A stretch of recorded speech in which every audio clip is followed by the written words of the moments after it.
이 시간 말씀드릴 제목은 양신 역사란 무엇인가, 이런 제목이 되겠습니다.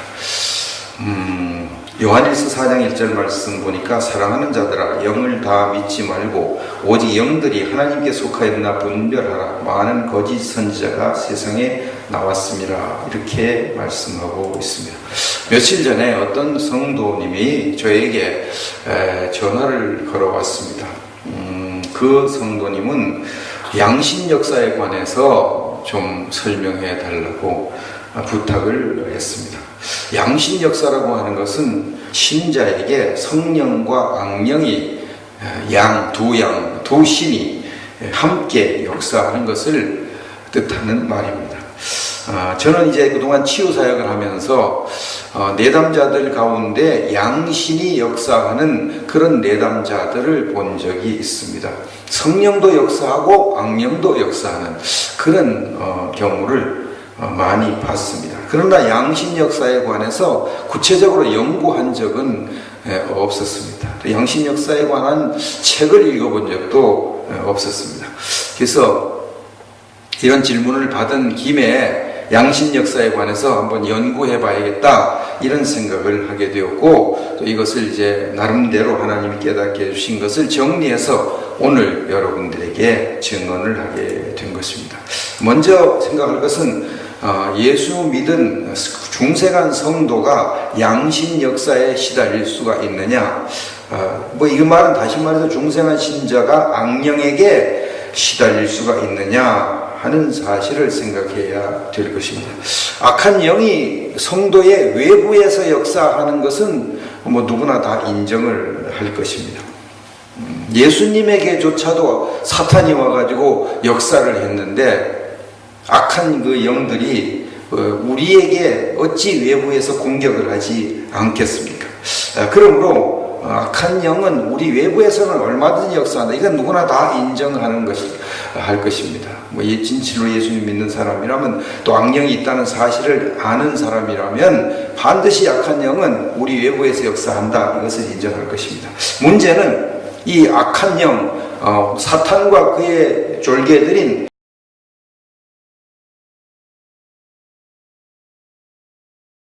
역사할 수 있느냐 하는 것입니다. 이것을 우리가 정확하게 깨닫는 것이 중요합니다. 그러면 이제 그거 진짜 양신 역사를 말하죠. 과연 내 속에 성령이 역사하기도 하고 악한 영이 역사하기도 할까? 여기에 대한 이제 명확한 설명이 있어야 될 것입니다. 한국교회 대부분의 목사님들은 중생한 신자의 몸속에는 성령님이 계시기 때문에 악령이 들어올 수 없다, 이렇게 믿고 있습니다. 또 그렇게 설교를 합니다.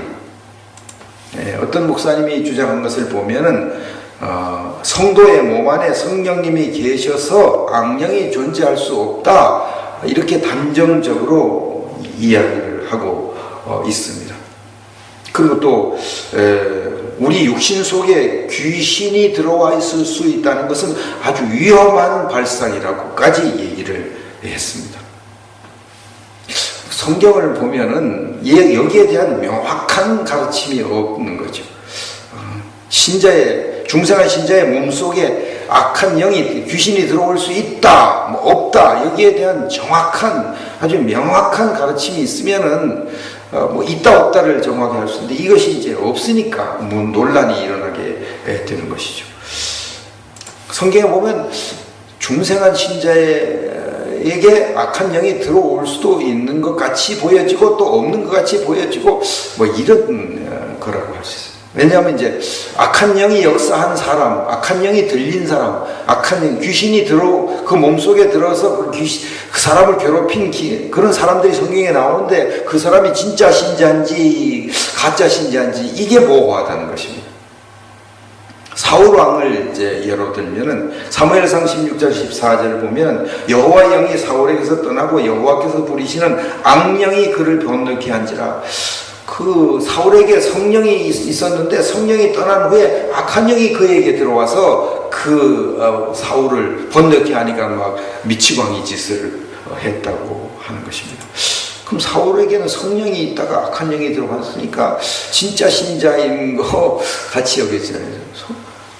아니 진짜 신자가 아닌데 성령이 그 속에 들어올 리가 없잖아요. 그럼에도 불구하고 사울왕은 가짜 신자일 수도 있다 이렇게 생각하는 분들이 많으니까 또 사울왕이 진짜 신자인지 가짜 신자인지 단정적으로 말하기가 곤란하다는 것이죠. 베드로를 보겠습니다. 마태복음 16장 23절 보니까 예수께서 돌이키시며 베드로에게 이르시되 사탄아 내 뒤로 물러가라 너는 나를 넘어지게 하는 자로다 그랬습니다. 마귀가 베드로를 조종해서 베드로가 예수님을 넘어지게 하는 그런 말을 했습니다. 그래서 예수님이 베드로 보고 사탄아 이렇게 말씀했습니다. 자, 베드로 보고 사탄아 그랬는데 이 사탄이 베드로 몸 속에 있는 건지 아니면 베드로 옆에 있는 건지 이게 또 명확하지 않은 것입니다. 그래서 베드로에게 예수님이 사탄이라고 했다는 것도 양신 역사의 증거가 되기가 또 어렵다고 할 수 있습니다. 아나니아 삽비라 경우를 보겠습니다. 사도행전 5장 3절 말씀을 보면 베드로가 이르되 아나니아야 어찌하여 사탄이 내 마음에 가득하여 내가 성령을 속여 땅과 얼마를 감추었느냐. 여기 사탄이 아나니아의 마음속에 가득했다 그랬습니다. 이걸 보니까 분명히 아나니아 속에 사탄이 들어가 있는 것을 알 수가 있습니다. 그 문제는 이제 아나니아를 진짜 신자로 볼 수 있느냐 없느냐 그게 또 문제죠. 아나니아는 가짜 신자이기 때문에 사탄이 들어갔다 이렇게 해도 무슨 그렇게 그거 아니다 이렇게 말하기가 단정적으로 말하기가 곤란하죠. 저는 이제 아나니아를 개인적으로 진짜 신자로 보거든요. 왜냐하면 이 아나니아는 하나님을 위해서 나름대로 일한다고 남들이 하기 어려운 자기의 땅을 팔아가지고 하나님 앞에 절반을 바쳐도 바쳤잖아요. 그건 보통 믿음 가지고 안 가지고는 못할 일인데 그런 일을 한 것을 볼 때에 아나니아는 진짜 신자였다고 저는 생각합니다만 이것도 단정적으로 얘기하기가 곤란한 거죠. 그럼 이제 그다음 바울을 한번 보겠습니다. 바울 고린도후서 12장 7절 여러 계시를 받은 것이 지극히 크므로 너무 자만하지 않게 하시려고 내 육체의 가시 곧 사탄의 사자를 주셨으니 이는 나를 쳐서 너무 자만하지 않게 하려 하심이라. 이게 바울 사도가 내 육체의 가시 곧 사탄의 사자를 주셨다 이렇게 말을 했습니다. 이게 사탄의 사자가 뭐냐? 이게 또 목회자들마다 다 다르니까 해석이 다 다르니까 이 사탄의 사자가 뭐냐? 마르틴 루터 신부님은 악령이 바울의 마음에 넣어준 망령된 의식이다 이렇게 해석했습니다. 어거스틴은 바울의 마음에 일어난 음욕이다 이렇게 해석했고 칼빈은 바울을 반대하는 자들의 공격이다. 렉지만은 히스테리 혹은 우울증이다. 제롬은 편두통이다. 라이트부터는 간질이다. 람제이는 말라리아다. 레위는 안질이다. 이렇게 여러 가지로 해석을 했습니다. 저도 이제 이 강의를 준비하기 전까지만 해도 사탄의 사자를 간질이나 안질이나 다른 질병이나 그런 거겠지 이렇게 생각을 했습니다. 이 강의를 준비하면서 사탄의 사자라는 그 원문을 헬라어 원문을 한번 살펴봤습니다. 그러니까 사탄의 사자가 앙겔로스로 되어 있습니다. 사자라는 단어가 앙겔로스로 되어 있습니다. 이 앙겔로스는 천사, 사자, 전령, 대사 등으로 사용되는데 모두가 다 어떤 살아있는 실체를 의미합니다. 사람을 앙겔로스라고 할 수도 있고 또는 악한 영을 앙겔로스라고 할 수도 있고 천사를 앙겔로스라고 할 수 있습니다. 그런데 이것은 전부 다 살아있는 존재입니다. 그러니까 사탄의 사자를 생물체로 봐야 되는 것이죠. 사탄의 사자를 그냥 간질이다, 안질이다, 편두통이다 이렇게만 해석하면 안 됩니다. 그 편두통이나 안질이나 간질이 생긴 것은 바로 악한 영, 사탄의 사자가 그 바울의 몸 속에 들어와서 그 바울의 몸을 그렇게 만든 거죠. 그래서 사탄의 사자라고 그런 것입니다.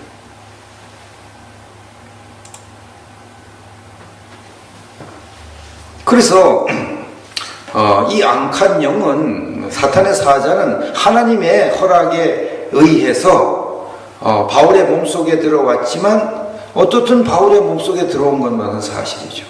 이것이 이제 성경에서 나와 있는 그 악한 영이 신자의 몸속에 들어올 수 있느냐 없느냐에 대한 가장 명확한 증거일 것입니다. 이제 저와 양촌치유센터 축사사역자들, 또 다른 모든 축사사역자들의 경험에 의하면 악한 영도, 이 귀신도 중생한 신자의 몸속에 얼마든지 들어올 수가 있습니다. 저는 이제 여기 양촌치유센터 오기 전까지만 해도 악한 영이 중생한 신자의 몸에 들어올 수 없다, 저도 그렇게 믿고 있었습니다. 그리고 저도 제 몸에도 당연히 악한 영이 없고 귀신이 없다고 굳게 믿고 있었습니다. 그런데 제가 양촌치유센터에 와가지고 지금부터 2년 반 지난 그 전에 와서 이제 치유를 받는 중에 제 속에 악한 영이 들어있는 것을 알게 되었습니다. 악한 영이 제 속에서 반응을 보였습니다. 그리고 저뿐만 아니라 저와 같이 치유를 받은 2명 다른 목사님들도 역시 마찬가지로 악한 영이 드러났습니다. 얼마나 충격을 받았는지 모릅니다. 저희 3명 다 큰 충격을 받고, 우리가 지금까지 속았구나, 이것을 깨닫고, 그때부터 3명 다 양촌치유센터에서 치유에 관한 공부를 했고, 또 축사에 대한 훈련을 받았습니다. 그러고 난 다음에 모두 3명 다 현재 치유사역자로 일을 하고 있습니다. 그때부터 이제 저는 내담자들에게, 수많은 내담자들 몸속에 악한 영이 들어있는 것을 알게 되었고, 또 악한 영이 들어있는 사람들을 이제 치유해, 그 악령을 추방하는 일을 하고 있는 것입니다. 그 추방하는 일이 상당히 재미가 있습니다. 상당히 힘은 드는데 상당히 재미있습니다. 그 악한 영이 그 성도들을 괴롭히다가 쫓겨나갈 때 얼마나 그 통쾌스러운지 모릅니다. 지난 추석 때 제가 4명의 내담자 악한 영을 추방해 줬습니다. 너무너무 신바람이 났고, 또 그분들도 너무너무 좋아했습니다. 많은 목회자들이 신자의 몸속에는 악령이 들어올 수 없다고 이렇게 생각하는 것은 신자의 영의 상태와 육의 상태를 혼동하기 때문에 그런 것입니다. 요한복음 3장 6절 말씀에 보니까 예수님이 육으로 난 것은 육이요 영으로 난 것은 영이라고 말씀했어요. 우리가 예수님을 믿을 때에 우리의 영이 거듭나서 하나님의 자녀가 되고, 우리 영이 완전히 하나님의 자녀로 또 중생한 상태로 되는 거지, 우리 육은 거듭나지 않은 것입니다. 육으로 난 것은 어디까지나 육입니다.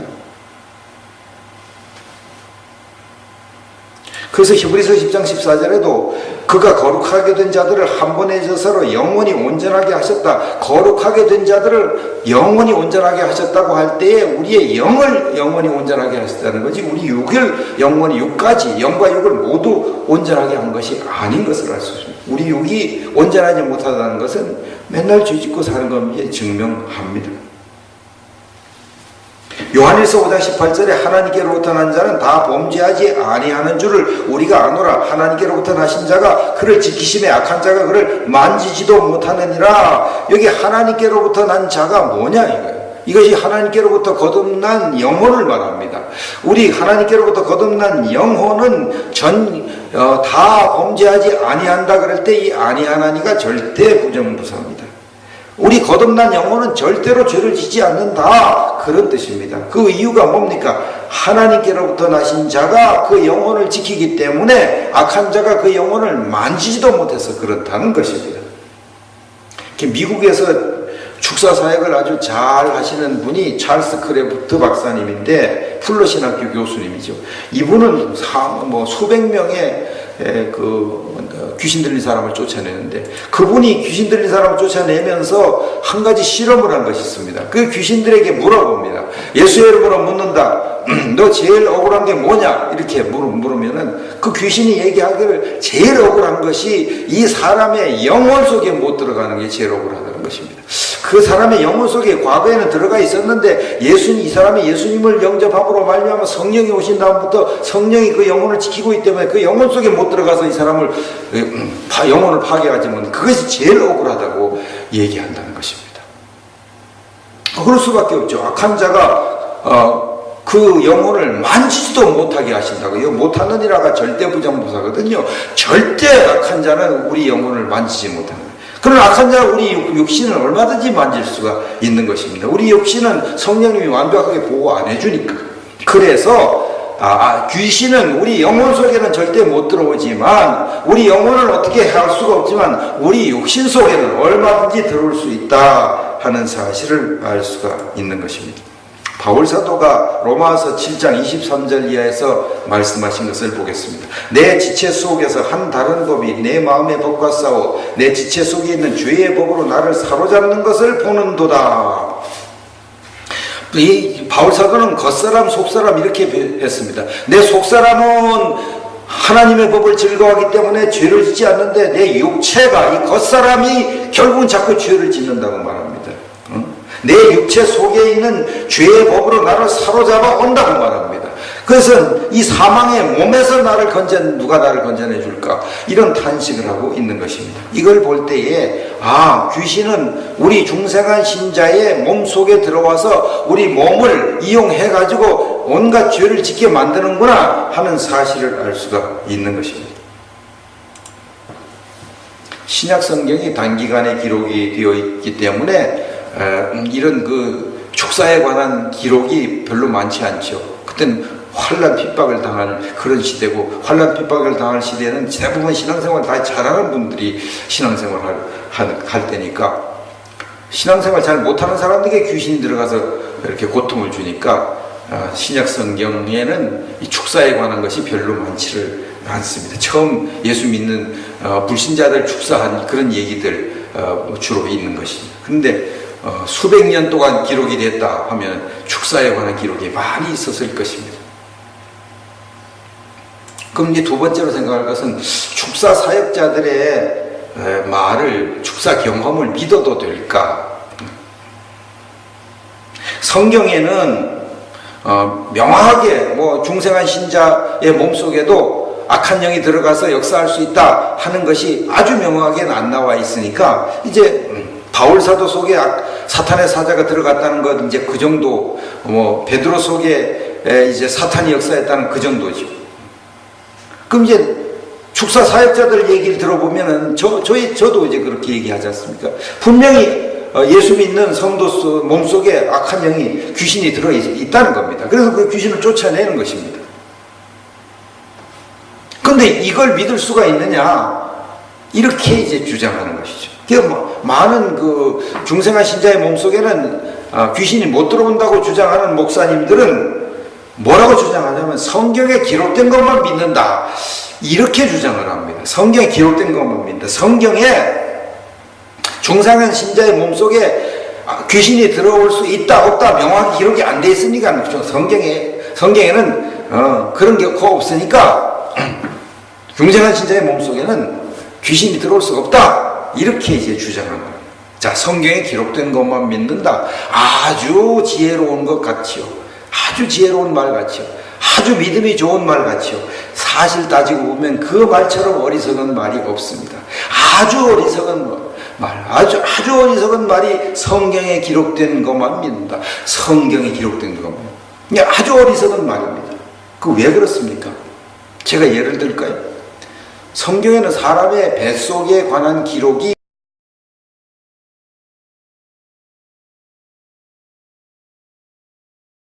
콩팥에 관한 것, 대장에 관한 것, 소장에 관한 것, 이런 내용들이 성경에는 전혀 없습니다. 또 성경에는 사람의 배를 갈라서 수술을 해라, 머리를